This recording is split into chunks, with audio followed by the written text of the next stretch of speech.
नमस्कार। कभी सोचा है कि जब हम अपने ट्रेडिंग ऐप पर बाय बटन दबाते हैं तो उस एक क्लिक के बाद पर्दे के पीछे क्या कहानी चलती है? आज हम इसी सफर को देखने वाले हैं, बिल्कुल शुरू से लेकर आखिर तक। सच में कभी दिमाग में आया है कि बाय क्लिक करने के बाद के उन चंद मिलीसेकंड्स में होता क्या है? हमारा एक छोटा सा ऑर्डर इतनी बड़ी डिजिटल दुनिया में अपना रास्ता कैसे खोजता है? चलिए आज इस पूरी जर्नी को स्टेप बाय स्टेप समझते हैं। ठीक है, तो शुरू करते हैं। देखिए, किसी भी खेल को समझने से पहले उसके मैदान और खिलाड़ियों को जानना बहुत जरूरी होता है ना? तो हमारे इस सफर का पहला पड़ाव यही है, भारतीय शेयर बाजार की दुनिया और उसके किरदार। इस पूरी कॉम्प्लेक्स दुनिया को समझने का सबसे आसान तरीका है इसे एक क्रिकेट स्टेडियम की तरह सोचना। तो जो पिच है जहां सारा एक्शन होता है वो है हमारे स्टॉक एक्सचेंज यानी एनएसई और बीएसई।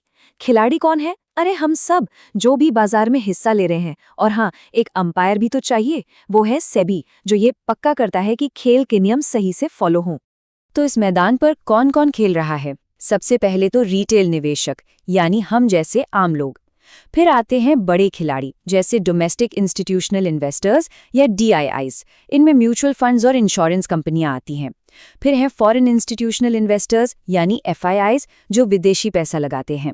इनके साथ साथ प्रोमोटर्स, मार्केट मेकर्स और रेगुलेटर्स सेबी भी मैदान में मौजूद हैं। मतलब यहाँ हर तरह के खिलाड़ी मौजूद हैं।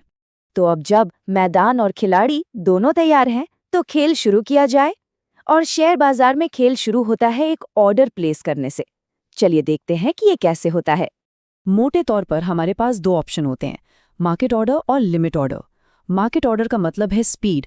आप कहते हैं मुझे ये शेयर चाहिए, अभी के अभी जो भी भाव चल रहा है उस पर दे दो। दूसरी तरफ है लिमिट ऑर्डर, जिसका मतलब है कंट्रोल। यहाँ आप कहते हैं मैं ये शेयर तभी खरीदूंगा जब इसका दाम 100 रुपये या उससे नीचे आएगा। तो ये एक तरह से स्पीड और प्राइस के बीच का चुनाव है। अब असली एक्शन के लिए तैयार हो जाइए। जैसे ही हम ऑर्डर प्लेस करते हैं वो एक हाई स्पीड डिजिटल सफर पर निकल पड़ता है। अब वो हिस्सा आता है जो बिजली की रफ्तार से होता है, यानी स्टॉक एक्सचेंज के अंदर की दुनिया। तो देखिए होता क्या है। सबसे पहले हमने अपने ब्रोकर के ऐप से ऑर्डर डाला। दूसरा स्टेप, हमारा ब्रोकर चेक करता है कि अकाउंट में उतने पैसे हैं भी या नहीं। सब ठीक रहा तो तीसरे स्टेप में ऑर्डर सीधा एक्सचेंज को भेज दिया जाता है। और फिर चौथा और सबसे ज़रूरी स्टेप, एक्सचेंज का सुपरफास्ट मैचिंग इंजन हमारे लिए एक सेलर ढूंढता है। और ये सब पलक झपकने से भी कम टाइम में हो जाता है। ये वो जगह है जहां असली जादू होता है। वैसे ये कोई जादू नहीं बल्कि एक बहुत ही सोफिस्टिकेटेड टेक्नोलॉजी है। आइए देखें कि एक्सचेंज के सुपर कंप्यूटर्स हर खरीदार के लिए एक परफेक्ट सेलर कैसे ढूंढ निकालते हैं। इस पूरी प्रक्रिया का दिल है ऑर्डर बुक। इसे एक लाइव डिजिटल मंडी समझिए। ये एक इलेक्ट्रॉनिक लिस्ट होती है जहां किसी भी स्टॉक के लिए सारे खरीदने और बेचने के ऑर्डर्स रियल टाइम में दिखते हैं। यहीं पर खरीदार और बेचने वाले असल में एक दूसरे से मिलते हैं। यहाँ देखिए, एक तरफ खरीदने वाले हैं जो बता रहे हैं कि वो किस कीमत पर खरीदना चाहते हैं, इसे कहते हैं बिड। दूसरी तरफ बेचने वाले हैं जो बता रहे हैं कि वो किस कीमत पर बेचना चाहते हैं, इसे कहते हैं आस्क। सिस्टम बस इसी का इंतजार करता है कि कब किसी खरीदार की बोली किसी बेचने वाले की कीमत से मैच कर जाए। और जैसे ही ये मैच होता है, बूम, ट्रेड हो गया। बहुत बढ़िया, ट्रेड तो हो गया। पर कहानी अभी खत्म नहीं हुई है। अब देखते हैं कि वो खरीदे हुए शेयर्स असल में हमारे कैसे बनते हैं, यानी मालिकाना हक मिलने तक का सफर। ट्रेड पूरा होते ही हमें ब्रोकर से एक डिजिटल रसीद मिलती है। इसे कहते हैं कॉन्ट्रैक्ट नोट। इसमें सारी डिटेल्स होती हैं कि क्या खरीदा, कितने में खरीदा, कितना चार्ज लगा, सब कुछ। ये एक तरह से हमारी खरीदारी का पक्का सबूत होता है। और अब आता है आखिरी स्टेप, सेटलमेंट।